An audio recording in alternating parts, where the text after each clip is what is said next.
Welcome to the latest edition of the Hudson County Sports Podcast. I'm your host, Jim Haig, and the podcast is brought to you once again by Stad Sports Center, located at 528 Washington Street in Hoboken. Make sure you check the stands for all your sporting goods needs. And today we have a very special guest. It's a longtime basketball legend in Jersey City history. From his days at Lincoln High School, then went on to become a great player at Jersey City State. Then he was a player going on to into his 40s, but more importantly became first the head coach at Lincoln High School, and then went on to become the longtime head basketball coach at Jersey City State, which is now New Jersey City University. And it's my friend Charlie Brown. Charlie, how are you doing today, buddy? Okay, fine. Thank you. How you doing? I'm doing quite well, and thanks so very much for taking a few minutes to talk to me today. All right? My pleasure. All right. Let's talk a little bit about your career. But first of all, before your career, let's talk a little bit about your childhood. And you grew up, obviously, born and raised in Jersey City. And what was it like to be a kid growing up in Jersey City in the early 50s? So it was great for me. We had everything was like a family atmosphere on the blocks that we lived in. I lived on Virginia Avenue, and then when I was like 11 or 12, we moved to Cedar Street, which is just a little 2-block area by Communipaw Avenue. It was great growing up. It was always a family thing. It was different in those days. In those days we went out and played. We could play out in the street, all different sports and different things out in the street, and then nobody bothered you.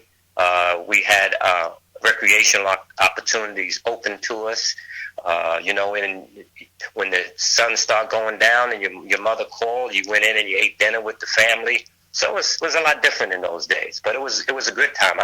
I cherish the great memories that I've had growing up in Jersey City. Okay, and back then you probably played all three sports too. You probably played football in the fall, and basketball in the winter, and baseball in the spring. And is that the way of the world back then? Add track to it also. Oh, that's right. Well, you being as quick as you were through track and field, sure. But that was part of your life going back then, right? It was you did all the different sports. Yeah, we did, and we had a season for everything, and we all played everything. Some of us were better and in certain areas than others, but everybody had a sport that they played and they felt really comfortable with, and it was fun. The change of pace was good. Okay, and you, growing up in that area, you said you went to PS 14. Yes, public school number 14. Were there courts there that you went to go play on a regular basis, or? Well, we had the schoolyard number one, and then we had indoor. That was outdoors, and then indoors we had the indoor court. The school court, the grammar school court, and it was one of the better ones at the time because I went as a 6th grader because I went to PS number 29, first to the 5th grade. And they built 14 schools, so I was one of the new students from the 6th grade on into the new school. So at that time, the gym was pretty decent. Okay. And we had recreation every night. Wow. So from Monday through Friday, my mother knew where I was.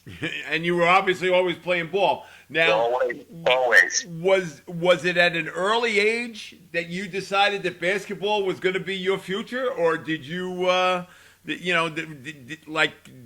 did that come later on in life? Like when did basketball become the main thing in your life? About a 7th grader. Okay. I was about a 7th grader, and we had a school team, and I tried out for the school team. I didn't make it as a 7th grader. I made it as an 8th grader. You didn't make the team. Wow. No. Well, my size was the problem when I was in elementary school. In fact, I graduated. When I went to Lincoln my first year, I was 5'2", and I weighed 120 pounds. Wow. So, but you were faster than everybody else, though, Charles. I mean, I had to do something. Okay. I was telling one of my friends the other day, I learned how to hook shot because when I was they would block my shots every time I went up for a shot. They would block it. So instead of going straight at it, I always had that little hook shot. So and threw it up high. and you develop those things. You make adjustments. If you want to be a part of the program, you had to make adjustments. Okay. All right. My elementary school teacher, George Lefkananis, he was a phys ed teacher, and he was a Marine, and he was tough too.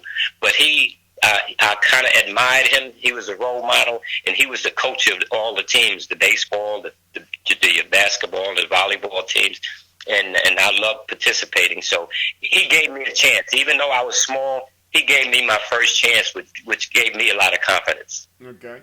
And back then, talk a little bit about that area of Jersey City. Was it racially diverse? I mean, did you play a lot of the sports, with kids of all different nationalities and backgrounds and races?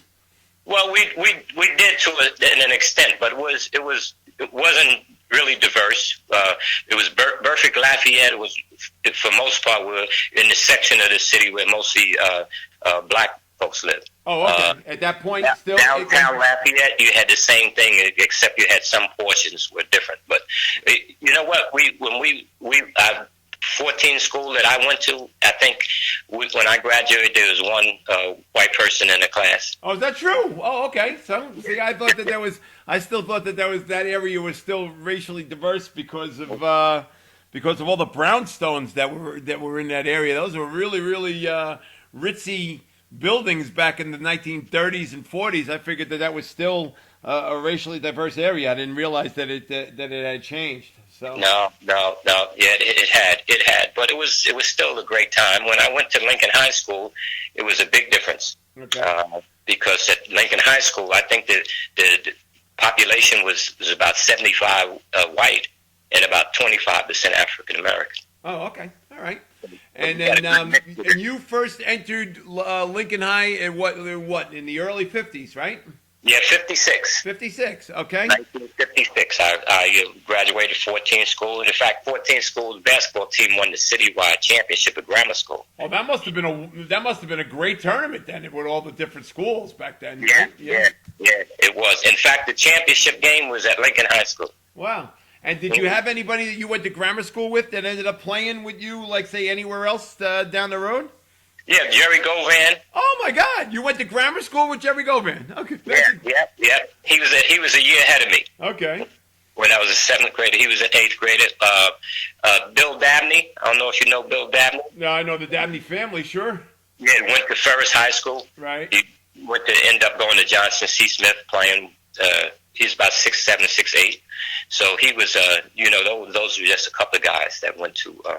Well, those two guys alone could have given you a little bit of height, Charles. Like they could have just put you on their shoulders and you would have been fine, right? Jerry Govan being about 6'11". Think about it. Dabney's all being 6'6". In those days was big. 6'8", 6'9", and in the 50s was huge. Huge, yeah. Well, Jerry's still huge. Who's he kidding? He's still huge. Right. All right, and he's a good friend, and he will be be a guest on the podcast. Upcoming later on in a couple of weeks. All right. So when you went to Lincoln, how good of a basketball program was Lincoln at that time? And boy, oh boy, Hudson County must have been a lot of fun to play in back in the late 50s with all the different Catholic schools that were very good, and then the public schools that were good. Yeah. Well, when I went, we weren't that good. We were. But we made some improvement. I think my freshman year, I played on the freshman basketball team. I made it. In fact, I always tell the story how one of the guys on the JV team said to me, coming out for the freshman team, "You're too small. You're not going to make the team." I always had that. You're too small. You're not going to make the team. And then Did you use that as motivation, Charles? That people would tell you were too small? Absolutely. Because you know what? It's something I wanted to do. And if it's something you really wanted to do, you'll work at it. Now, I might have been too small, but I wasn't going to let anybody tell me I was too small. Okay.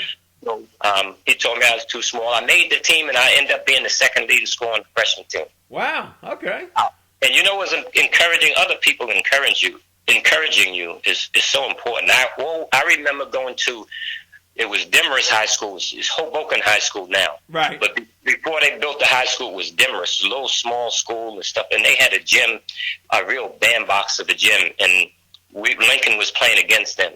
And varsity guys from the Demers was actually rooting for me. They were rooting for us to lose, but they were rooting for me. Every time I made a move, they would give a big hand, blah, blah, this. And that kind of encouragement is important, and that's from the opposition. Right.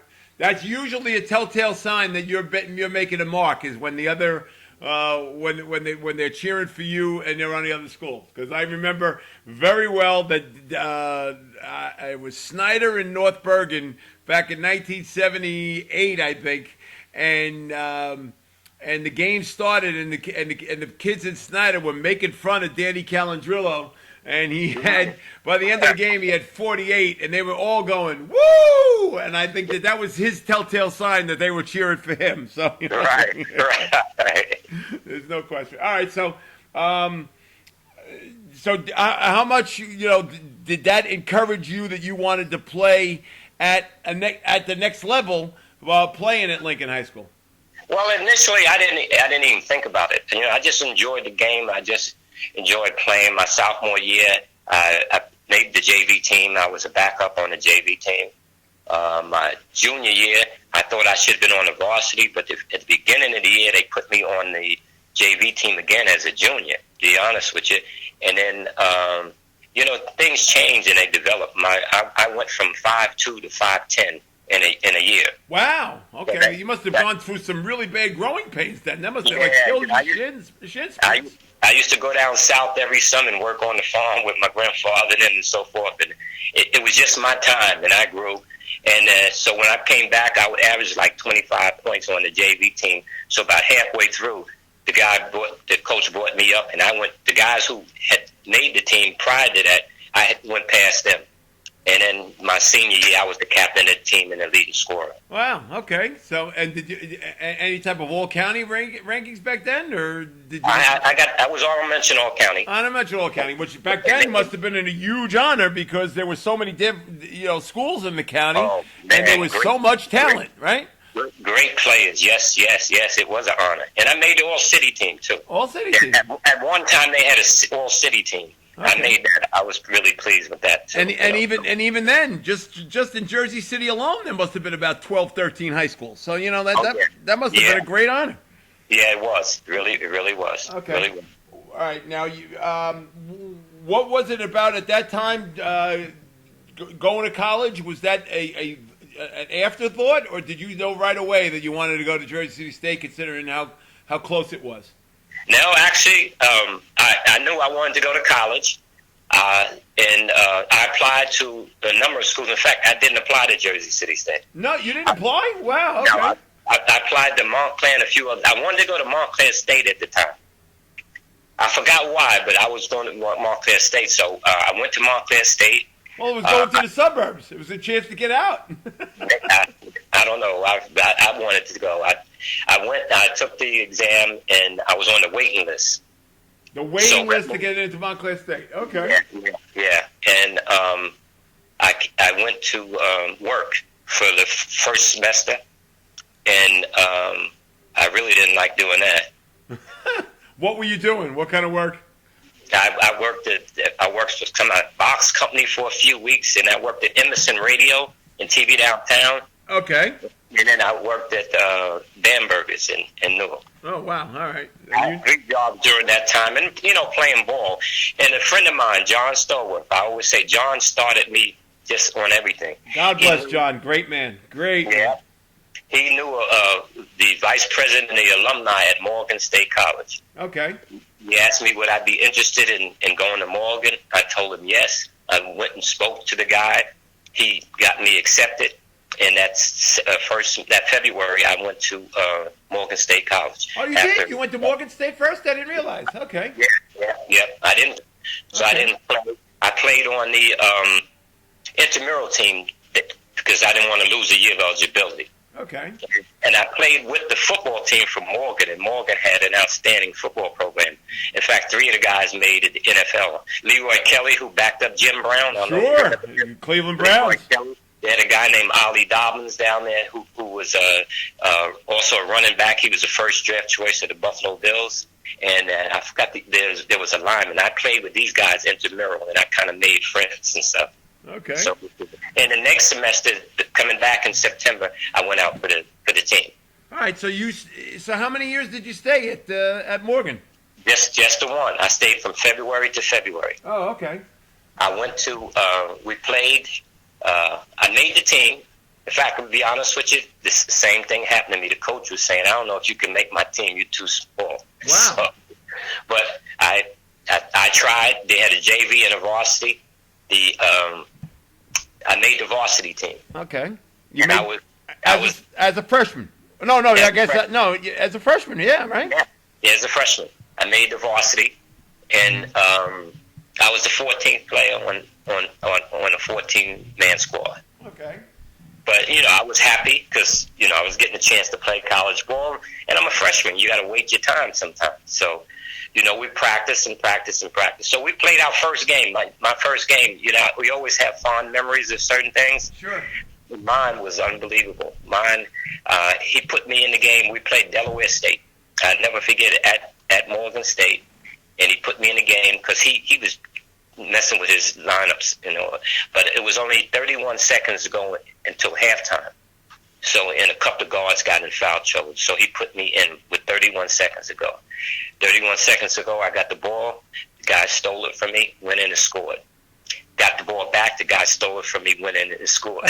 So that was my first college experience. And what was Morgan State, what was that, NAIA back then? In the CIAA. Yeah. It was considered NAIA, yeah. CIAA. Okay. All right. Great players came out of that. Sure did. CIAA, some great players. Earl Monroe being one of them, right? Yeah. Before him, Cleo Hill. Oh, sure. That's all Cleo you heard. Hill from Newark? Cleo Hill, Al Addles. Al Addles from Newark, yeah. Yeah. Some great players. Yeah. Guys that you probably played against and traveling all over the state, you probably played against these guys all the time, right? Yeah, eventually. Yeah. You're right. Right, okay. All right, what made you want to transfer back home and come to Jersey State? Well, initially I wasn't playing that much, but then, what, the game that made me get more of an opportunity at Morgan State was we came up to play Jersey City State. Oh, wow. Yeah, my freshman year, we came up to play Jersey City State, and I was all excited about it, naturally. And I had a lot of fans there. And family in the stands, sure. Yeah, and but I wasn't playing much because I asked him to put me on the JV team because I didn't want to go up. I knew I was going to have family members if I did come up. Right. But he said, don't worry about it, you're going to play. And he had been rotating guys in and out anyway, so I said, at least I'll get a chance to play a little bit. So we came up with playing Jersey City State, and I'm looking at Jersey City State, and I'm saying, oh, we're going to kill these guys. I had Ben O'Neill, who had played, he was a junior when I was a senior at Lincoln, was the starting center. Okay. And we had Bart Talamini, a big, slow, white guy. Know Bart very well from Cliffside Park, coach, long-time coach. And I'm looking at the team, and our Morgan team was really good. We had a guy, Aaron Johnson, who played against Cliff Hagan and he was out of the service. We had a 6'8" freshman. We had a guy named Harry Johnson who shoots almost like Mike Rooney. Nobody shoots like Mike, but he shoots almost like Mike Rooney. Okay. So we had a heck of a team. We're in the game and we're losing. At halftime, we're down 4 or 5 points, and I'm looking at it. I couldn't believe it. And I'm annoyed. I'm pissed off. To be honest with you. So, but I get myself together because I hadn't played at all. I get in the game. I said, if I get in the game, I'm gonna get in this half. Okay. Second half comes, we're down 4 or 5 still, and it's like 8 minutes to go in the game. And he's still not putting you in the game. Huh? I'm not in the game, and we're losing. So, yeah, if one of my players had did this to me, I'd have sent him home and never come back. So he calls me about 5 minutes in the game. He calls me, and he called me little folks. Little folks, get in the game. And I take my stuff off all slow and easy and just walk over to it. And he's got to holler at me, get in the game or you're not going to play at all. So I said to myself, Jim, as soon as I touch the ball, I'm shooting it. I don't care. So we get in the game. The first pass came to me. I must have been maybe 1-2 steps over half court. I let it fly. No. All net. All net? Wow. All net. The fans were crazy because I had about 15 people there. Were crazy. And in the next 3.5 minutes, I hit 6 points. I think I had 8 for the game, but I hit the 6 points. We went from 5 down to 5 up. Wow. In a minute and a half, he took me out with a minute and a half left. And what was the reason?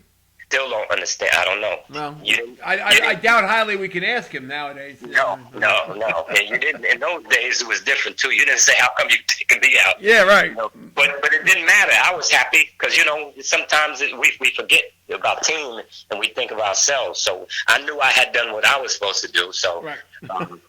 We lost the game. Jersey City beat us. Wow. Okay. Yeah. But I remember leaving out the door. Because I'd already put my transfer papers in because one of my close friends, Bobby Walters, they call him Brooksy. Yep. Robert Walters. He had been at Morgan and he transferred to Jersey City. He convinced me that summer before I came back to Morgan to put my transfer papers in just in case. Oh, okay. And so you already knew you were leaving. Still wasn't sure because I enjoyed my time down at Morgan. Socially and academically and socially, I enjoyed myself. So I wasn't sure. But I remember coming out, and Ali Gelson was at the side, and he knew I was putting my papers in. I think Brooksy had told him. And he said, "Are you still transferring?" And I said, "Well, I don't know, Coach. We'll see." All right. Little did you know that would be a move that would change the rest of your life, right? Yeah. It was the best move I ever made, too. We had they wanted us to come back on New Year's Eve, and we had this big John Stewart that had this big party going on, and I wasn't sure whether I was going back or not. And I had just got this girlfriend and stuff, so I just said, you know what? I'm not going back. So I didn't go back until January. So went to the coach's office, told him, listen, I'm transferring. Got my grades together, and then transferred in February to Jersey City. And like I said earlier, it's the best move I've made in my life. Absolutely, because it changed your life. Now, Did you know already at that point, Charles, that you wanted to become a teacher? Did you know that was going to be yes. your calling in life was going to become a teacher? Yeah.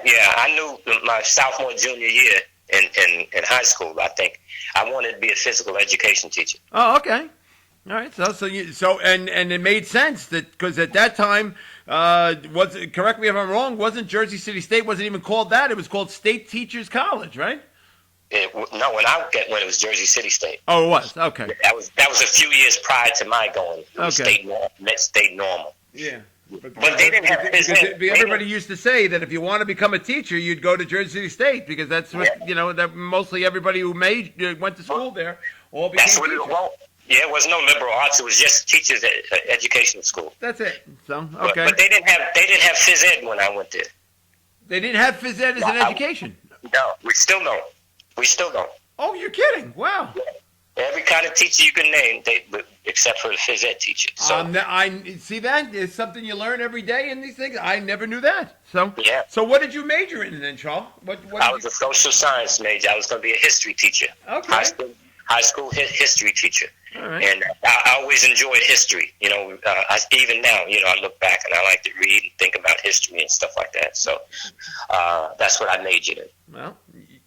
All right, so now you go to Jersey City, and did you have any idea? First of all, were you familiar with Coach Gelston? Did you know him at that time yet, or did he? Or was that the first time you met him? It was in the hallway when he said, "I'm coming to you." Yeah, when I saw him in the hallway that time, but I still hadn't talked to him about anything else until I came back. When I came back that February.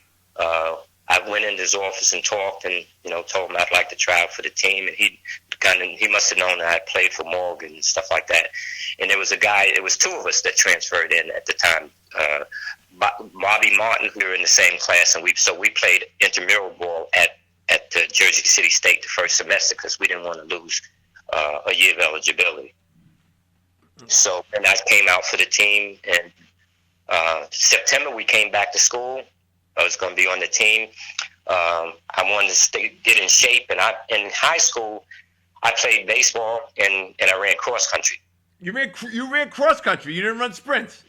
No, I ran cross country. I'll In be fact, darned. Lincoln High School won the city championship my senior year. Yeah, because there were a lot of back in those days. There were a lot of great track and field athletes that came out of Lincoln. But I figured somebody as quick as you were running the 100 and the 200, not running cross country. No, well, I was semi fast. I wasn't great fast, but I had the quickness, so it made you think I was, I guess, even faster than I was. No, trust me, you were fast.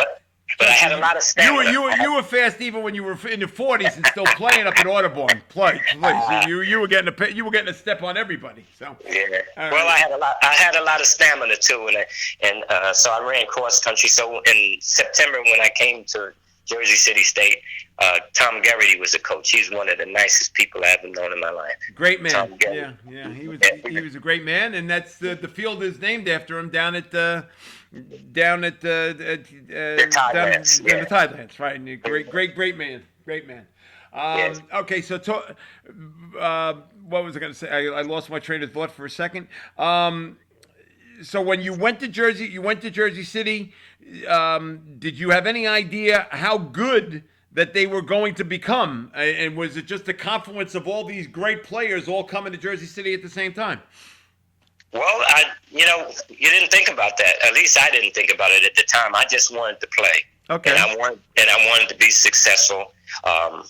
Based on what Bobby Walters, had told me that Ollie Gelson was a good coach, and I met him, and he ended up being a great coach as far as I'm concerned. In fact, a lot of the things that I do and I learned initially, I learned because of him. Yeah. And but the program was decent. I think the year that I sat out, they was 17-9. Okay. And the year before that, they won the first conference championship in their history. They went 22-5 or 6, something like that. Oh wow! Okay. So the program was pretty good. Okay. The program was pretty good when we got there, but we nothing were young. like what it was after you got there. No, that's for sure. Well, we'd like to think that we helped continue it without question. All right, now I just remembered what I wanted to ask you about. Did you already? Were you playing with the Bondsmen already at this point before you got to Jersey City, or yes, right? Yes, that's the summer after my high school. That's when I met John Starworth. Okay. And then John Starworth asked me to go over to East Orange and play on. We used to play on Sunday mornings, and they had we would play early, and then the great players would play late. They had players like Cleo Hill. Yep. They had players like Sherman White, who was All-American, and Jack DeFaris, great players from the CIAA and stuff like that. And we would play earlier. Okay. And then we decided we wanted to play in a league. So John went to recreation, and they to play in the league up in Audubon Park. Okay. They wouldn't put us. We were the only black team, so they didn't put us in Audubon Park. We couldn't play at Audubon Park. We had to play at Palisades, up by Dickerson. The little small. Of course. Okay. Court. They put us up there. They wouldn't let us play at Audubon Park. And strictly because you guys were African American? Is that the reason? That's what we felt, because we had to go to some African American politicians the previous year, and they let us in. Wow. Mm-hmm. That's horrible. But again, that's those were the times back then. But you would figure, as it would turn out, that Audubon Park would become like became your personal playground. That's what. Well, you probably played there more than any other place in the city. In your life, right? That was us. Yeah. All right. Now you got to tell me the story. How did the name come about as Bondsman? Well, the Vikings was a semi-pro football team. Okay. And they wanted to get them keep in shape, so they decided to play basketball at 14 School in Jersey City, the school that I went to. At night, they had little and they had little leagues and stuff. So the Bondsman football team put the group together. They didn't have a sponsor. John Starworth, once again, was worked for Bales Bondsman. Marchese, something, I forgot the name of the Bale Bondsman. So it was a Bale Bondsman company that he worked for. Yes. I'll be darned. See? So they named themselves the Bondsmen. I'll be. And you know what's amazing? You know what? Because I remember doing a story when you guys had a bondsman reunion one year, and I remember coming down to doing a story, and I probably asked John where the name came from because it's a very unique name, and it became part of Jersey City history. I mean, when people think of now Jersey City amateur basketball in the history of Jersey City, they think one of the greatest teams is the Bondsmen. Right, Yeah. right. And that was that was in your heyday, right? That was that was who you played for I don't know, what, 15 years? Yeah, not more, right? Yeah. Okay. All right. So and that must have gave you a lot of confidence playing for the Bondsmen going into college, then, right? Oh yeah. It did, and it was good for me. The main thing, it was an opportunity to play. The main thing is to be an opportunity to play against some really good players. The first year we had to play at Palisades once we got everything straight with the politicians, and they had to let us in the league at the Audubon Park. And the first 2 years, I remember we got to the championships, but we could never beat this one team. I think it was called Fulton AC. Okay. At that time, and they had Vinny Ernst, who played at Providence, who was MVP in NIT. He played at St. Al's in Jersey City. They had a guy named Bobby McLaughlin. Yeah, who was sure. Way before his time. He was like a globetrotter. Yep. Bobby McLaughlin played at St. Joe's in West New York. He was an all-state player. George Blaney played the first year, who played from St. Peter's Prep. Prep, right. And went to Holy Cross and ended up coaching there, sure. Ended up coaching there. So they had some great players too. And George was a great player. He ended up he got a cup of coffee with the Knicks. He played. Yes. He could he tells his grandchildren that he actually played in the NBA. So he got a cup of coffee in the Knicks. So. Yeah. But the key to their team beating us was Jerry Govan. Jerry Govan playing against you. Playing against us. Oh my gosh. The first 2 years, and finally we convinced him to come over and play for us, and then we dominated. Yeah. All right. Okay. All right. So we will now continue on with Charlie Brown, and he will talk about his days at Jersey City State and going to the Final Four in 1 second after this message. And Stan Sports Center is Stan Sports Center is your local full-service sporting goods vendor and authorized team dealer. They offer quality products and dozens of brands to outfit your team top to bottom. Stan's has been proudly supporting the local community stores since 1946 and is your one-stop shop for uniforms, equipment, online team stores, and much more. Locations in Hoboken and Saddlebrook and servicing the entire tri-state area. Visit them on the web at stansportsctr.com. That's stansportsctr.com. And check them out on social media for their latest creations. Stan's is located locally at 528 Washington Street in Hoboken. And the telephone number is 201-798-4466. And Stan's is now a proud corporate sponsor of the Hudson County Sports Podcast, and we're glad to have Stan's with us to be our sponsor. All right, now we're back with Coach Charlie Brown. And Charlie, talk a little bit about playing at Jersey City State and how great you guys became in your 3 years there. Yeah, you know what? It was really a great experience, and I made a lot of friends who, I still see and talk to today. We had a great 3 years. The first year, my first year, I didn't have expectations to do as well as I did. I was surprised at how well I did. I knew I was a decent player, but I had an outstanding first year where I made all conference teams, all teams and everything. And then my second year, and we were young too. We had a guy named Eddie Peterson who was a freshman.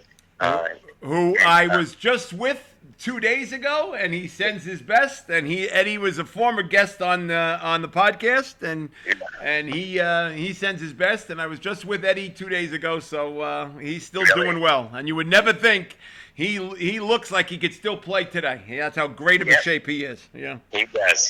He's a great teammate and a great friend. In fact, I just saw him a couple of weeks ago too. Ollie Gelson. In fact, I talked to Ollie last week, but Ed sees him a lot. Right. And he sent me something that's really special. He sent me a photograph.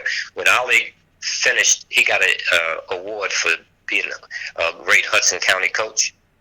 And the award was a picture, a drawing, not an artist picture, not a photograph. Okay. And it had on it a basketball in the middle, and it had on one side a uniform jersey with his greatest high school player that Ollie coached. Okay. And a guy named Bill Madden, who ended up from Stevens. He went and got a neck. That was his greatest high school player.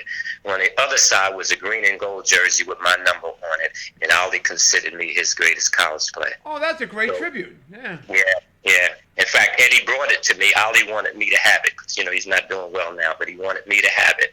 So I have. In fact, I just put it up on my wall about a week or so ago. Oh, that's great. Okay. Well, Eddie was a very, very good player in his day. And who else was on that Jersey City State team with you? Ben O'Neill was our center. We were undersized. Our biggest man was then at 6'3". Our forwards were 6'1". And 6 foot, that's Paul Yates, another one of the St. Anthony's greats. In fact, he was the first St. Anthony's great. First very good St. Anthony's player, yes. Yeah, he's 6'1". Eddie was 6 foot at the other forward, and I was 5'10" at the one guard. I was the two guard, and we had a guy named Mike Conley at the one who was 6'1". Okay. So we were small, but the guys just worked hard. We were a great defensive team. Ollie Gelson was great at teaching defense. In fact, that's where I got a lot of my defensive stuff from Ollie. It started with him. Wow. Okay. All right. And then talk a little bit about how it culminated, I'm guessing, in 1965. Is that correct? Yeah. In 64, we won the conference championship. We were all excited. We won the NAIA District 31 championship. And in those days, NAIA was bigger than bigger than the NCAA, sure, locally. There was no Division III. There was a college division and Division I. Oh, that's right. Okay, you're right. So the teams we played with in my time were some of the teams that would have been low Division I now in Division II. Right. So because NAIA had like 491 different schools, so we made the tournament. So that excited us, and then we ended up winning the tournament at Jersey City. We beat William Patterson, Montclair State College, which is now Maryland Eastern Shore. Yep. They had the leading scorer in the country, averaging 32 points a game coming in. Wow. And Eddie Peterson held him to 7. Wow. See, Eddie doesn't want to talk much about his basketball prowess, but that's a great title. Yeah. Now the game. Yeah, in fact, I was off that game. We were down 1 with 6 seconds to go. They got the ball to me. I took the shot and missed it. A guy named Bobby Elder, who was 6'2", he jumped about 3 inches off the floor. Maryland Eastern Shore had like 3 guys, 6'5", and I mean they could jump to the top of the block on the backboard. They were all jumping in the air, and Elder tipped it in with no time left to beat Maryland Eastern Shore. For the the district championship at that time? No, go to the final. That was on a Friday night. Oh, okay. That was on a Friday night. We came back to Jersey City to play Plattsburgh from New York on a Saturday night. Same scenario. I was horrible. Gelson had to take me out the second half. I got myself together. We were down 8, came back. I scored about 13, 14 points. We got into the game. We ended up being down 1 with 7 seconds to go. We'd taken the ball out of bounds, baseline. We passed the ball. The guy passed me the ball. I'm coming up the court. I see Ed Peterson on the wing. Ed Peterson with no time left. It's a 25-footer. Wow. We win that one by one. See, and he don't want to talk about that either. See, okay. Yeah, that was for the championship. Wow. And we end up going to Kansas City. Yes. To play in the NIA championship, the top 13 teams in college teams in the country. We played a team from Minnesota. Minnesota's size was 6'8", 255 at the center, 6'7", 220, 6'7", 215. Wow. I guarded the two guard. He was 6'5", 215. Okay. And then the point guard was 5'10". And we were right there until the end. With 5 minutes to go, we were down one, and then they just physically wore us out. Okay. But it was a good thing because the next game, if we'd have won, we were going to play against Grambling with Willis Reed. Right. Oh my. Okay. Well, that would have been something to talk about. It would have been. It would have been. Now, Eddie talks about that trip to Kansas City and Yes. said that was the first time that a lot of you guys were ever on a plane. Is that the first? Was that the first time you were also on a plane too, as well? Not a lot. Just about all of us. I don't remember one guy saying he was on a plane prior to that. Okay, so that was the first. That was the first time you were on a plane too, huh? Yes. Okay. And we had bad weather. We couldn't land at the Kansas City airport. The pilot was going down and going down and going down. And I'm saying, boy, it's taking us a long time to go down to Wichcombe. And all of a sudden he pulls up. And we found that we were within 1,000 feet of the runway? Runway, and he couldn't see it. Oh, my God. So we pulled back up, and they took us to another local airport, and then they bussed us back to Kansas City. Oh, my God. You're talking about some scared folks? Oh, man. You must have been all holding hands and praying, right? Oh, worry. Ben O'Neill had 2 bags. All right. So now your college days were done, but not your playing days. And how much did you take pride in the fact that you were still able to play with the Bondsmen, and you played for years upon years, and obviously, you developed a very, very close relationship with John, and you wanted to keep playing for, I guess, as long as possible. Is that correct? As long as possible. Yeah, I really enjoyed basketball. Basketball was really a fun game for me, and I wanted to play as long as I could. It was so great. In those days, you had different pro leagues, semi-pro leagues. You didn't make the NBA and stuff, but there were a lot of pro leagues up and down the East Coast. Right. And playing with the Bondsmen and playing in the summer leagues and so forth, we were able to continue. And it was our pro league. We played at Audubon Park. We had some professionals come to Audubon Park that we played against too in tournaments. Absolutely, yeah. We played at Elmwood Park in East Orange. That was a big thing. We had the Jersey Shore, and then the biggest thing for us, the pro thing, was playing in the Rucker Pro League. Oh, you got to play in the Rucker League as the Bondsman? Not that the Bondsman was the sponsor. We always had somebody else sponsor. For example, wow, but you got to play as an entire team in the Rucker League? They didn't break you up? Yeah. Wow, that's great. Yeah. The first year that I must went have been over, a great experience, right? Yes, the first year I went over, we played with Cleo Hill. He's the one who brought us over. Okay. Because Cleo Hill played with us one year in the Mount Carmel tournament. Mount Carmel in Jersey City had a big tournament. Huge tournament. Huge. On the East Coast. And we won that 2 or 3 times. Okay. Cleo Hill asked me if I wanted to play, and then he asked me to bring, because he needed some big guys, he asked me to bring some big guys. We had Govan, and we had another kid that played at Johnson C. Smith named Stoney McMorris, who was 6'11". Oh, wow, okay. And then Ben O'Neill, and there was a guy from Hackensack that played with Fordham named John Stevens. He was like 6'6". Okay. And so I bought the players, but Cleo did the sponsoring, stuff like that. All right. So I always remember my first year. My first game at the Rucker, I scored 20-some points. Wow. And you know why? Because they were so scared of Cleo Hill. My man, every time I passed to Cleo, they would double team and triple team him. And all I had to do is sit back and receive a pass and shoot it. That's it. All right, and then you talked about that Mount Carmel tournament. That was some hell of a tournament. And Eddie Peterson gave me a folder with all the clips from that Mount Carmel tournament, and including was one game where Mike Rooney scored 57 points in one game. Oh yeah, Mike Rooney, he shoot the light. His backcourt partner was Danny Waddleton. Yep. Danny Waddleton was the point guard who played at St. John's. He was a great player too. He wasn't the scorer, but he was the really consummate point guard. So no wonder why Danny and Rooney got along so well is because Danny gave up the ball to Rooney. He gave up the rock, you know? Yeah. Plus, they were both crazy. Yeah, absolutely. They were some funny guys. I wish I had either an audio tape or better videotape of the two of them together when they were in their heydays. Yes. Oh, I would laugh for hours, you know. And Rooney still is one of the greatest characters in the history of mankind, you know. He sure is. He was one of the best shooters I've ever seen. He could shoot the lights out. Right. Well, he tells the story about when he was at Oklahoma.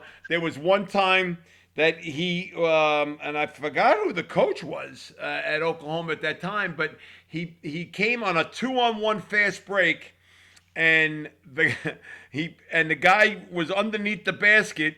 And Rooney pulled up from 30 and shot the ball, and it went in. And the coach was livid, saying, "You got to pass the ball down low. He's got a free layup."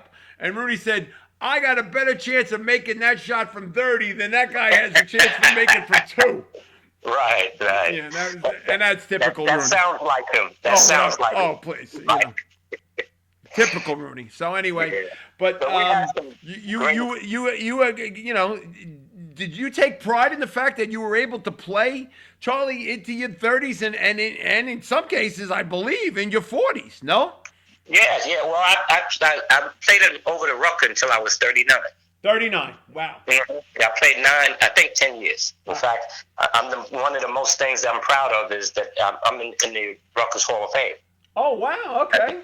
Yeah. So it was a great experience, and like I said, there were tournaments up and down the East Coast, up in Port Chester, Newburgh, New York, Poughkeepsie, New York, and played against some great players. Played against guys like Barry Kramer. In the Rucker, I played it every week. It seemed like against Tiny Archibald, guys like that. Dr. J when he first came. Sure, Connie Hawkins, right? Yep. Connie played against him.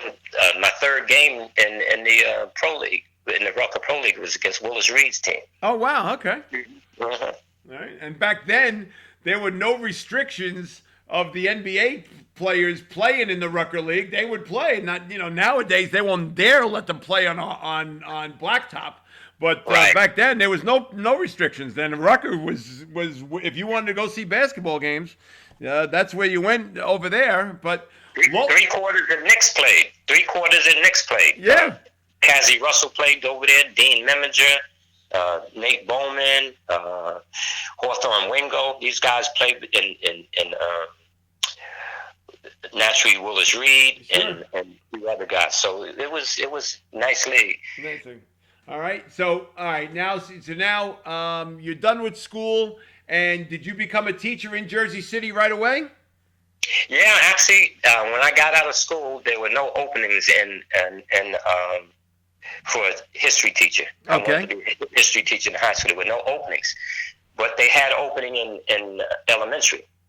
So what they did is they gave me a provisional certificate, and I in fact, my whole career was not at the high school, but it was in elementary school. That's correct. They had what they called the pre-vocational classes at that time for the kids who were having some academic problems and discipline problems. Okay. So I became the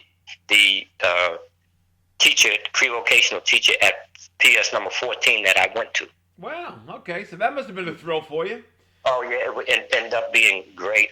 That's 20 years before they disbanded it, and it was a great experience. I had some fine young men. We had some problems, but we were able to deal with them. And to be honest with you, I learned how to really deal with young people and get along, what their needs were, and so forth. So it was a great experience for me at 14 school. Okay. And then now, how did coaching come into the mix, and was that something that you always wanted to do, Charles, or did you say to yourself, okay, I'm an African American, and there are not a lot of chances for African Americans to become basketball coaches. What was the thought process? All right, here is I was playing with the bondsmen, and John Stowart decided to have a junior bondsman team. Okay. I'm like 18. The kids were like 14 and 15. In fact, Elnardo Webster and a couple of those guys ended up being on our junior bondsmen. So John needed somebody to coach them. So he asked me to coach the junior bonds, which I did. And that's when I kind of got the feel for being a coach. Okay. And I decided, yeah, that would be nice. But I never thought about, doing it at the high school level. I'm just teaching and doing what I want to do. And Starworth told me that he thought I'd be a good coach and that the Lincoln job opened up. John Ryan left Lincoln. Yep. And then I'm only a year out with no coaching experience and everything. But they felt it was time to have a black coach in this county. I'm the first black coach in the history of Hudson County. You beat me to the punch. I knew that. You beat me to the punch. Okay. So Lincoln. Politicians. When John went to the politicians, John was always there for me. Okay. He went to the politicians and said, "We need this and we need that." To be honest with you, I don't think to the day I don't even remember applying for the position. I just found out one day I was at Old Park playing in the summertime, and John Stowart told me, "You got the job." And the next day, my picture was in the paper with being the first coach at Lincoln, coach at Lincoln High School. And at that time, Charles, correct me if I'm wrong, it wasn't a big thing that you were the first African American basketball coach in Hudson County history, right? You were though. But I never even thought about it. You never thought about it, okay? Yeah, never even thought about it. All I know is had the opportunity to be the coach. I was naturally nervous, so I took the things that I learned from Ollie Gelston, and I said, listen, this is what we're going to do. My first year at Lincoln, we came in. I had one player who was going to be all county, all state, and Weequahic High School stole him. They gave his father and mother jobs and stuff like that. He went to Newark. His name is Bill Maynard. Billy Maynard went to Fordham. Yeah. He was at Lincoln. I had no idea he's from Jersey City. How about that? Yeah. Okay. Yeah. He went to Weequahic, and they became the number one team in the country. Right. High school team in the country. So I lost him, and the best play I had was the 10th man from the year before, and the JV was under 500. Wow. So I took a sophomore, they told me, who would never be a player, a boy named Benny Roundtree. Oh, boy. and I said, well, look, I have to work with him. My first basketball game as a coach, we played St. Joe's, West New York. Okay. They had a boy named Joel Arthur who was their big gun. He was a football, basketball player. He scored 44 points. Lincoln scored 41. That was my first game. We lost by 42 points. All right. And I remember to this day coming back on the bus with my wife. I had just gotten married in October, and this was in December. And I'm saying, I don't know if I can do this. Did you really? Wow, okay. Yeah. This is what I'm thinking to myself, but I'm going to keep on. And it took me, I think, 9 games before we won our first game. Oh, my gosh. Wow, Yeah. I didn't know that. Yeah, and my first year, we were 2-17. Oh, my God. Mm-hmm. My first year coaching at Lincoln High School. And then the next year, I took Roundtree and brought a couple other kids in and took them in the summer league and took them up Audubon Park and let them play. I would take them to Hackensack and different places so they could play. And then we got better. My second year, we were 11 and 12. All right. And you taught Vinny how to do the drop step, and that was it. Yeah, he was tough. And then he grew to 6'5", about 225. Right, and he took no prisoners too. That was the one thing about Billy. He was a brick. Yeah. And my third year when we won everything, we had good size. Roundtree was the center at 6'5", 220. We had a guy named Tooby Myers, Delano Myers, who was 6'4", 220. We had a guy named Bill Stretch Martin, who was a freshman at the time. He was 6'6". And we had a guy named Glenn Matthews, who was the 2 guard. He was 6'5 and a half. Wow. And we Okay. had 5'11". After that, we didn't have anybody, but we had a great 5. We won the county. In fact, we finished number 2 in the state of New Jersey that year. Wow. And who'd you lose to in the state tournament? Shabazz, Oh, okay. Well, Malcolm X Shabazz. They were they Malcolm X Shabazz by that point, or they were what, Newark Central still? Actually, it was the South Side. Oh, South Side. Okay. And was we that played Mo against Layton? these guys all summer. We played against them all summer in the summer leagues and stuff, and we beat them every time. And then we get to the state championship against the same guys, basically, and then they beat us. They beat us close, but to Brownstree's credit, Browntree was our key guy, and he was sick. He had 100-some degrees temperature. I apparently shouldn't have let him play, but he begged me and begged me and begged me. Oh, really? Oh, wow. Okay. All right, but still, in your third year of being a high school varsity coach, you won the county championship. Finished number 2 in the state. And number 2 in the state, okay? And that steamrolled you into, and how many years were you the head coach at Lincoln for? 13? 16. 16, okay. Mm-hmm. And in your last year, or was it next to last year, you won the county championship again. Like, so you won early on, and then you won the county with Epps and with Tommy Best. Tommy Best, yeah. Mm-hmm. Yeah, and we won one of the Wilsons, right? Didn't you also have one of the Wilsons too as well? Ricky Wilson. Ricky Wilson, right? Mm-hmm. Yeah. We had, and in '74 we won the county again with Glenn Corbin. Oh, Glenn Corbin. Okay, sure. Jerome King. I don't know if you remember them. Sure. Oh, absolutely. Yeah, so we won it. We had a lot of good success and a lot of fun. In fact, and incredibly, how about this? You want to talk about small worlds? Is that '74 team that you won the county championship with? You beat. Oh no! Did you lose in the county finals that year with? Oh no! You beat Galoon. You beat Jackie Galoon at Memorial. Right, in the county finals. And that's who we were with. Eddie Peterson was with me and Jackie Galoon just the other day. How about that? Really? Yeah. You're kidding me. No. Wow. Jackie Galoon could shoot the lights out. Yeah, he could definitely dribble the lights out. That's for sure. Yeah. It was like a clinic, what he did every time. We had a couple of great defensive players. We had a guy named Jerome King, who I thought was the best defensive player in the state at the time. He was a great defensive player. Put him on Jackie Galoon, and then switched. I forgot the other kid's name. We would switch back and forth, and Galoon ended up getting 32. Yeah, but he had 26 at halftime. Yeah. If you obviously he was killing you at halftime, and then in the second half you shut him down pretty well, and he just said he got tired and started missing those shots that he was making in the first half. Right. Yeah. They also had another kid, Caesar Palavecchio was the other kid that was a very good player for Memorial.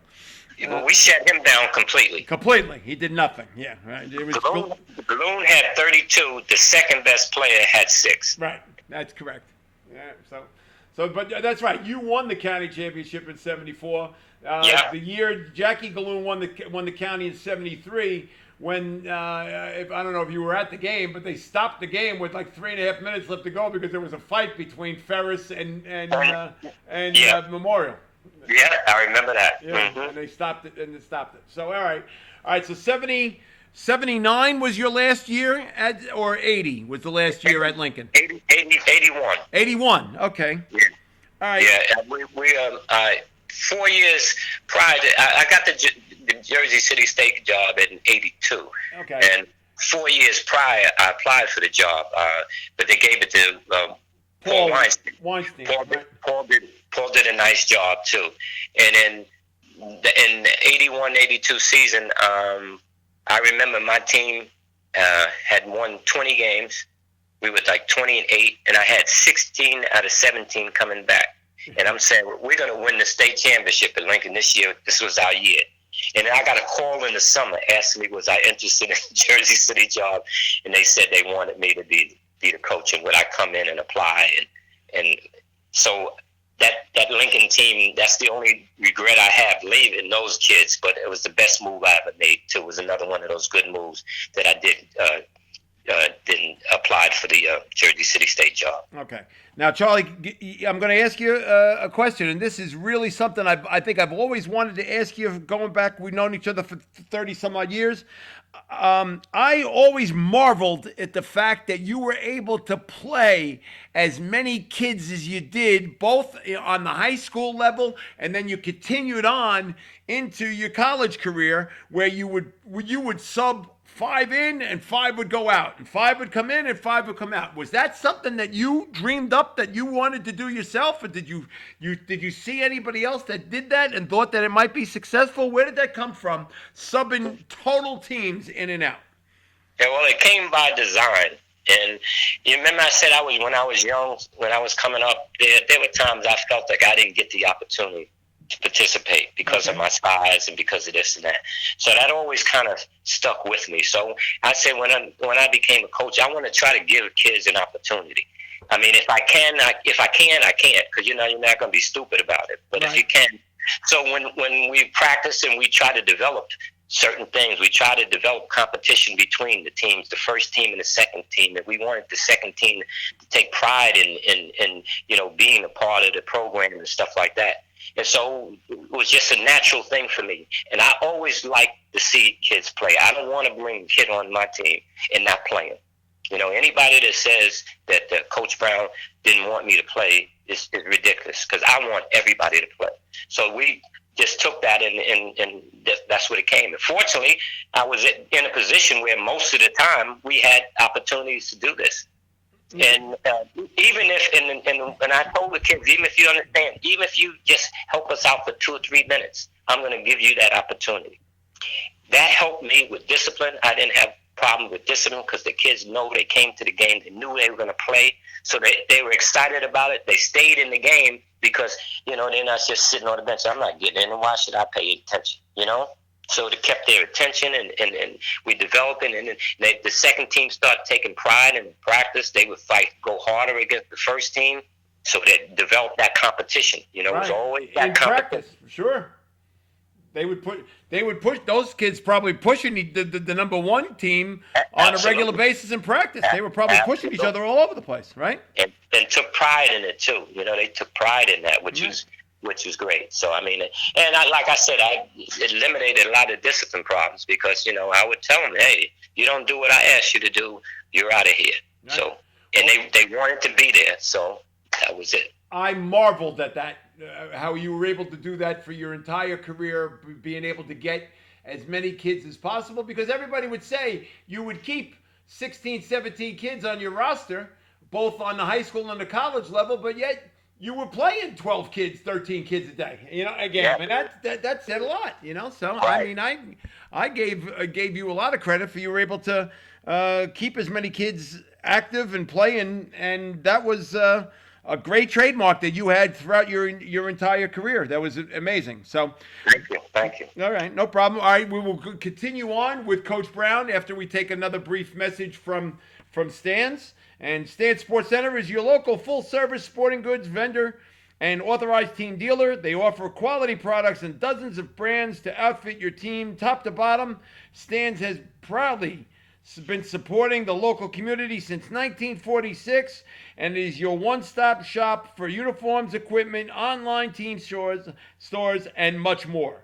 Located in Hoboken and Saddlebrook and servicing the entire tri-state area, visit them on the web at stansportsctr.com and check them out on social media for their latest creations. That's Stan's Sports Center, located locally at 528 Washington Street in Hoboken. And the phone number is area code 201-798-4466. We're back with legendary Coach Charlie Brown.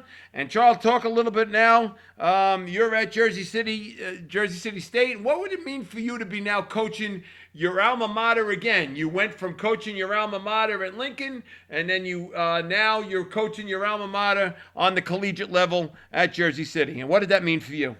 That was so great. I mean, I couldn't have asked for anything more in terms of my career. Remember I told you I went to 14 school? Yes. And I taught there for 20 years. Okay. I went to Lincoln, I coached there for 20 years. Now I come back to Jersey City State, wow, where I played, and I ended up coaching there for 25 years. That I'm a Jersey City guy. It was outstanding. It was great. I mean, I had such an outstanding opportunity, and I'm just so glad I was able to make the most of it. Without question. All right, so now in your early days at Jersey City, you take a great team and you go to the Final Four. I'm going to say 1986. Is that a correct answer? 86, yes. 86, okay. And you had a great player by the name of Johnny Myers, who was he was as good of a player as Jersey City's probably ever had. He was lights out. But that he was not the only good player on the team. You had a lot of other players. Steve Wilder, Dwayne West. Yeah. It was a process. My first year at Jersey City, I came in. I had one senior, a guy named Bill Martin. He's probably still the best captain that I ever had. He took it upon himself. He was a senior. I had one junior. I had one sophomore and 10 freshmen. Wow. 10 freshmen. Wow. The freshmen were outstanding. I had a guy named Carl Bragg who went to Neptune, and they had just won the state championship at Neptune. Okay. And he came in. I give Paul Weinstein all the credit. He recruited some pretty good players, but they were young and inexperienced. And their system, my system was different than Paul's. Paul walked it up and so forth. So we. Well, that was never going to work with you. Yeah, we right. We like to run it up. Right. So we took the freshmen, and my point guard, a guy named Ricky Sumter that played for me at Lincoln. Oh, sure. Yeah, we just mentioned him. Right. He transferred in. We had a guy named Steve Wilder, who's in our Hall of Fame now. Right. Dwayne West, who's also in our Hall of Fame now. These guys were freshmen. So we took it the first day, the first year, the second day of practice, I kicked the best player off the team. Wow. I came in. The guy was from Neptune. Weinstein told me he was the best player he's ever recruited, but he was lazy. He didn't want to work. So I explained to the kids, this is what we want. You have to work hard for us to be successful because this is the way we're going to run our system and so forth. We're going to be running you in and out. He didn't work hard. I didn't want to kick him off the first game, first day of practice. So I put the guys in the huddle. And I said, listen, some of you guys, I didn't want to single them out either. I'm saying, this is my first college practice. I didn't want to single them out. So I said, listen, some of us aren't working as hard. When you come back tomorrow, I want you to work harder and we do this, and that. Kids, okay. Come back the next day, same thing. And had an attitude like. So I'm saying, gee, what do I do? This guy, I got to do something. So I called him in the huddle again. I said, let me try it one more time. I got him in the huddle. Talk to the kids, and I'm talking. Everybody's looking me eye to eye. This guy's got his head turned the other way, like he doesn't care. So I just lost it. I said, let me tell you, you are the reason why we're doing it. You are this. Give me my, I'm going to say the words I use. Give me my, get it down here, and you can go home as far as I'm concerned. So kids got in the huddle. I had a kid named Kevin Hauser who played for me at Lincoln. Okay. Kevin Hauser had told the other guys how I was, that I wasn't going to accept certain things. I don't care if I lose every game. You're going to do it this way or we're not going to do it. So came back the next day. The kids worked their behinds off and worked their behinds off. This kid came back and asked me, could I play? Kids were waiting to see what I was going to say. And I told them, listen, I understand you get sometimes, as a young man, you lose something and you make mistakes. You made a mistake. I'll let you come back next year, but you can't play this year. And once I said that, my kids went to work. Larry Shiner. I heard from a few people saying Larry said the way I ran the system that we weren't going to win 5 games. We won 18 games, won the ECAC championship, and got into the conference final and lost 3 in the conference final. That was the start of it, and that team right there started the building process for us to get into the Final Four in '86. Okay, and that was a great team. That '86 team was an absolute joy to watch, and once again, that was a team that featured 10, 11, 12 kids that played, and it was a joy to watch. As you Absolutely. know, like everybody said, what is he doing? They didn't realize what you were doing as a coach, and you were like, there was a method to your madness. You picked 5 kids that were going to play together and play well. Boom, those kids, they gave you 5 minutes. Boom, they were out. Here come the other kids, and they came and they gave you 5 minutes, and then they came Right. in. And I guess that it was Kevin Hauser who set the tone for you, that got the ball rolling. That your team was able to keep going, and were listening to you. And I guess that's the most important thing, right? They listened to you and kept going. Absolutely. They kind of bought in. I think they bought in with the fact that I didn't bring this young man back. Even though he asked to come back, because a lot of times, especially when you got great players, the coaches make excuses. Well, okay, we'll let you go this time. I let them know that there's no tolerance. Either you're going to do it this way. In order for us to be successful, you're going to have to listen to me, because I don't know everything, but I know more than you do. So that was my philosophy. Okay. So when that happened, the team bought in, and we were successful that year. We won 18 games and won the ECAC championship and got to the finals in the conference and lost in a close game. And see, we built the team from there. And then by the time they became seniors, we won the conference championship, and we went to the Final Four. And to be honest with you, we were right there. We were one shot away for beating the number 1 team in the country, who was 32-0. Wow! And that team was Plattsville. Potsdam. Oh, Potsdam. That's who it was. Okay. Yeah. We had them by 8 with 3 minutes to go in the game, and we just lost. They made a couple of bad plays, and then at the end we had. Excuse me. God bless you. At the end, thank you. We still had the last shot, down 1. And we had the last shot, and Johnny Mayers had scored 30 points, and he shot well from the outside. We set up a play for him to take the shot, and I don't know what happened, but he just felt that somebody else had a better shot instead. And everybody, like Steve Wilder, was going to the basket, and he went up for the jump shot. Steve's going to the basket, and he tried to pass it to Steve, and we lost the ball. That's how we led. We tease Johnny all the time about that.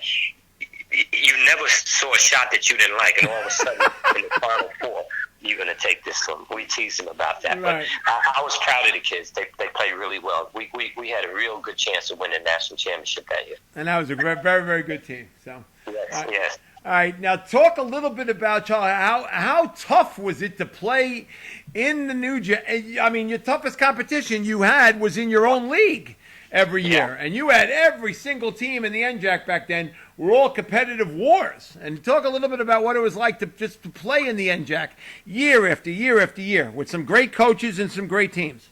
Well, we always say that the NJAC was mini Big East, because on a given day, any team, I don't care, the lowest team could beat you. And it was tough, and you had to be ready. You had outstanding coaches in the league, because we've had some outstanding coaches in the NJAC, and we still do have some good ones. Right.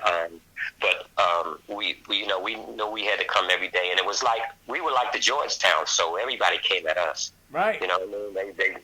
If they beat us, it was like they won the national championship sometimes.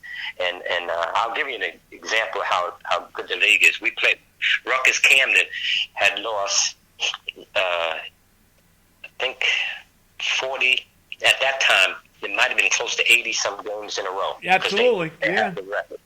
They had lost like 80-some games in a row. We went down to Rutgers Camden with one of my best teams, too, the 1990 team. We were actually that team ended up number 3 in the country.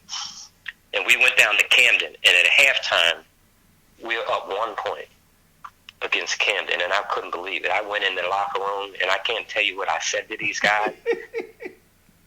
But I explained to them, listen, you can't lay down on anybody. You got to treat every game like this is the championship game.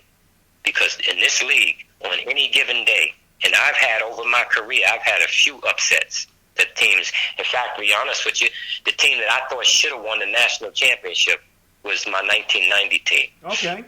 We were 25-2. We had won 16 or 17 games in a row. and we were rolling, and we played a Stockton team who we'd beaten twice, and they came up to St. Peter's College in the NCAA playoffs and upset us.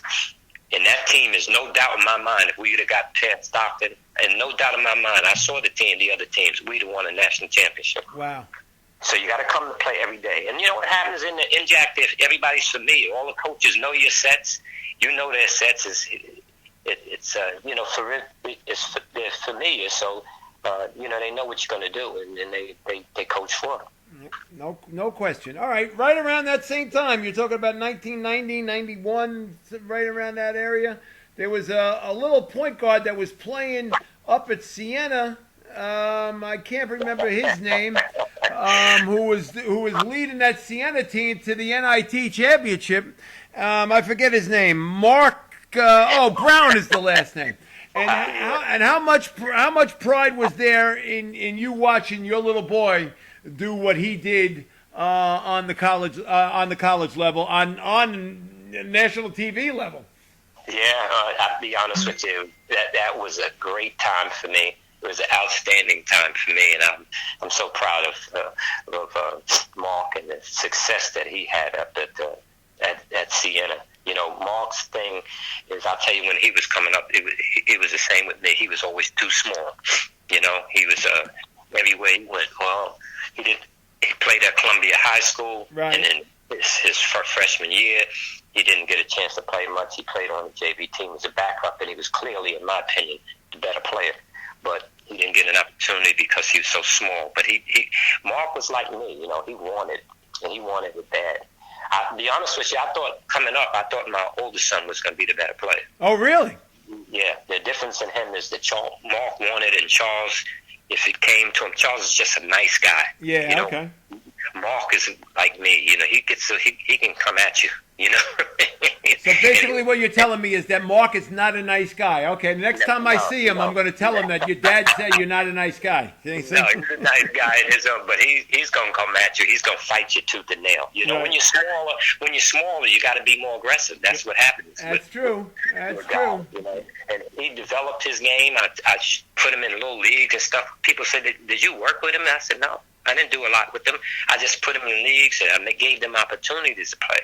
But he was out there every day working hard, and it culminated into him being an outstanding player where he made All-State, and then he went to Siena, and he wanted to go to Seton Hall, to be honest with you. Oh, did he really? I didn't know that. I had no idea. See, you learned, again, with this thing, you learned something new. I did not know he wanted to go to Seton Hall. PJ was the coach. I went to, they had the North-South All-Star game? Yes, very well. Mark was the starting point guard for the North with Anthony Avent and Eric Murdoch. Yep. These guys. So we had a practice, and that practice, Mark was killing it. Everybody. So I'm walking out the door, and PJ said, "Charlie, Mark is some player." He said, "Yeah, but he's just so small." And that was the knock on Mark. You know what I mean? And yet the next year, PJ picked up a guy named Pookie Wigington, who was 5'4". Yeah, right. Yeah.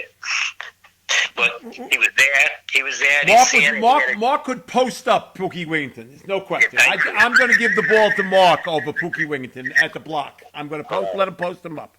So, but I know there was another school that was very interested in Mark and recruited him a little bit, and that was St. Peter's, and he didn't want to go to St. Peter's, though, did he? Yeah, he didn't. He liked St. Peter's. It was all right, but I think Mike Dean came in, and Mike Dean did a great job of recruiting him. And Mike Dean told him he was going to put the ball in his hands. St. Peter's had Jasper Walker, you know what I'm saying, and stuff like that. And Mike Dean said, "I'm going to put the ball in your hands." And I spoke to Mike, and Mike's a funny guy too. So I said to Mike, "Listen, I want 5 years on a scholarship." I said, because you guys travel all over the place, and in case Mark doesn't graduate in 4 years, I want that fifth. Right. You know what he told me? If he takes 10, you got it. That's a good line. So. But Mike did what he said he was going to do. He put the ball in Mark's hands, and Mark had a great career, and they became buddies. Mark and Mike Dean are close. Oh, they are? Okay, that's good to know. So, all right, so you ended up staying at Jersey City for 25 years? 26 years? 25 years. Yeah, When did you decide that okay, enough was enough, and that you wanted to walk away? Well, I, Mark was playing professionally. Right, in Spain at that time. And at that time, I think it was in France, because he played in Brazil for most of his career, like 8 years. And he played in France for like 4 or 5 years. And we were sitting down at the dinner table, and I was asking him, what are you going to do for, you finish your career? All your guys, I know you graduate, you got your degree and everything, but all the guys who you graduated been in their job for 10 years. What are your plans and stuff like that? He started thinking about it. I said to you, because I see how he worked with my guys when he came in to work out with him. I said, I think you'd be a good coach. I can't. I wouldn't be a good coach. It takes too much out of you. You got to be a psychiatrist, a psychologist. You got to do. I would never do the things that you did. After practices and with the kids and this and that. About 6, 7 months later, I'm asking him again. I said, I think you'd be a good coach. And I let him coach my team in the summer league, college summer league. Okay. And he said, maybe that might be a good idea. So I said, guess what? Why don't you come over and be my assistant coach? This is, you said this is going to be your last year and stuff like that. He said, oh, yeah, that would be great. So I went to back to, I think it was Shiner or somebody, and asked him about that. And they said we couldn't do it because of the nepotism rule in the state of New Jersey. You can't directly supervise a relative. Okay. So I said, well, let's do this. Larry's getting ready to retire as the athletic director.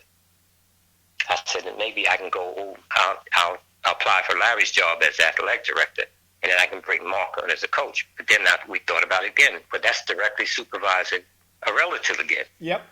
So we couldn't do it that way. So I said, now, what, at that point, Charlie, had you already retired as being a school administrator? And let's make point of it that you moved your way up the ranks in the Jersey City Board of Education, that you went from being a teacher to then you became a vice principal, and then you eventually became a principal in the school system. And so at that point, were you already retired as a principal?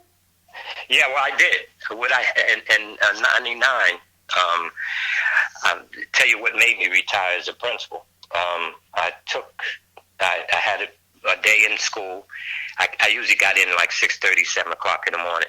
And so I'd have some free time to myself and my teachers. And I did very well with my staff. I loved my staff. And what school were you at that time, 39 or were you at 30? At that time, I was at the 30 school. 30 school, okay. And I said, I came in, talked to some of the teachers. They interrupted my coffee in the morning, and we tried it and stuff like that. So I said, well, I'm going out at lunchtime to have some lunch. Lunchtime came. I had to deal with some discipline problems and stuff like with parents and stuff like that. So I didn't get out. I didn't get in. So I had coffee. That's it for breakfast. And I came to practice. I practiced from 4 to 6. And at 6 o'clock, I had to leave because I had to go recruiting. Right. And I did that for 16 years. That went on for 16 years. That's crazy. So I was coming home that night at 11 o'clock, and all I had to stop and get some fast food because I hadn't eaten since breakfast. I said, I'm getting old now. I can't keep doing this. So I went to Larry Shine and told him, listen, this coaching position is part-time. If you guys can't make this full-time position, then I have to retire from coaching, and because I got to keep my teaching position. Right. So Larry went to the vice president, and the vice president and the president okayed it. They said that they made the position full time, so I was able to retire from my principalship and go full time as a basketball coach, which lasted for another 8 years before I retired from basketball. See, I didn't realize that was the case. See, I learned again something else I've learned new today. So, but I knew that you were definitely had a long career in education. Going 40 years? 32 years. 32 years. Okay. 32 years. My last 6 as a principal, and it was a great time too. In fact, just yesterday I was talking to a young lady who was my assistant principal at the time. She's since retired. We picked up and started talking about some of the good times that we had in education. Okay. All right. So anyway, at that point, you realized that you were reaching the end of the rope, and you figured you could turn the the keys to the castle over to Mark. And Right. did you know at that time that Mark was ready to become a head coach? I thought he was. Okay. I thought he was. To be honest with you, not because he had the time in, but he had so much experience, and you could see him running his team, and he was like more of a coach on the teams that I saw him play over in Europe and in Brazil. Okay. So I mean, I just knew that he would be. I felt he'd be an outstanding coach. So I went to the administration and asked them, told them that I'm thinking about retiring. We were going to give it one more year so that I'd have the opportunity to get my 500 wins. Okay. And but it had to be done right away because I forgot what it was. So I said, listen, I'm going to stay on if you don't give my son the job. So you threatened them to stay on unless they made Mark the coach. Okay. Right. And they said, well, we want you to stay on, but if we'll do this for you. I tell you what, the administration at Jersey City State College, as far as I'm concerned, is so outstanding. They've been so good to me. Okay. They've been so good to me. They've been great to my family. I love the university. Okay. I really do. All right. So now, so then Mark became the head coach, and then you take your spot right behind where Mark is coaching, and you coach from the stands, or no? Do you make sure you're just strictly a fan now? I'm on the other side. Okay. I don't sit behind them. I'm on the other side. Sometimes I know they hear me because I shout a little bit every now and then, but I try to stay out of it. It's his team. It's his program. If he asks me my opinion, then I'll give my opinion and stuff like that. But I don't interject because he knows what he's doing. He's doing it, and he's done a great job there. Phenomenal. Right? Job. Phenomenal He's job. second winners coaching in the history of the school already. So Yeah. Well, see, that means that the two winningest coaches in the history of the school are both named Brown. So that's not a bad deal. Yeah. Absolutely. Yeah. And the only difference between you and Mark as a coach is that you're very more low-keyed than Mark is. Mark's out of his mind. And I would gladly tell him that too as well. There's no question, I hear you. Yeah, no question. All right, Charlie, looking for, and now let's give your wife a little bit of credit for putting up with you for as many years as she has, and it's not easy being a basketball widow. And to tell us a little bit about your wife, and tell us a little bit about your whole family. Yeah, well, you're absolutely right. My wife has been with me since day one. First, my coaching decision, I told you, was at Lincoln, and then she's been following me ever since then. And she's been great. She knows. And you're married how many years now? Understand. 50 in October 1st, it'll be 54 years. God bless. 54 years. Okay. Yeah. Isn't that something? Yeah, that is amazing. God bless. We talk about that, and we are so thankful to God for the life that He's given us, for the blessings He's given us, for the kids He's given us. We talk about Mark all the time, but, Charles was a 1,000-point scorer at NJIT. That's correct. Yeah. And he was successful. He was an all-conference player at NJIT. So, so the family. The only one that didn't play is my daughter, and everybody always asks her, did you play? How come you're not going to play? And I always tell the story how she wanted these sneakers, so she said she wanted to play and go to this camp. So I said, okay, you go to the camp. I bought her new sneakers and stuff like that, and she lasted one day. I said, I thought you wanted to go to the camp. Yeah, but now she's now married to a basketball player, and Leonard, the assistant athletic director at Rutgers Newark. Leonard Ugley is your son-in-law, which I did not know that until last year. How about that? So really? Yeah, I had no idea. How about that? I've worked alongside Leonard for the last 15 years, and I had no idea he was your son-in-law. See? Yeah. He's a great young man. I love Leonard. He was one of my favorite players too. He's low-keyed. He's just a nice person. Well, you gave him your daughter, so you must have liked him a lot, Yeah. And he had enough guts to even that he was going to go out and date the coach's daughter. I mean, that's a lot of guts on his part alone. See? So. Yeah, we did well. You know who the best man at his wedding was? No. Me. You were? Oh my God, that's great. I gave my daughter away. You gave your daughter away, and then you turned and you were his best man? Yeah. That I never heard that before. That's a great story too. Mm-hmm. So, all right, your wife's first name is Madeline. Madeline. Okay. And He then went to Lincoln. She went to 14. She went to Lincoln, and she graduated from Jersey City State also. wow, okay. Did you know her in grammar school, or you're older? No, I'm older. Yeah, I'm older. okay. I met her in high school. Okay. I knew her father. He used to come over to 14th School playground and play Okay. against us. And hopefully you didn't school on him like you schooled on everybody else, because then you wouldn't have been able to get a date with Madeline at all. So When we were playing, Madeline was a little kid. So Yeah. I'm 3-4 years older than my wife, so he was a little kid, so it didn't matter. So I tried to school him as much as possible. there you go. All right. And then how many grandchildren do you have, John? We have 4. I have my oldest grandchild is 26. She's working now in the athletic athletic facility down in Princeton. Oh, wow. Okay. She graduated from York College in Pennsylvania. Okay. He works at Princeton, and my oldest grandson is Mark Jr. He's a freshman. He's going into his sophomore year at Union High School. Okay.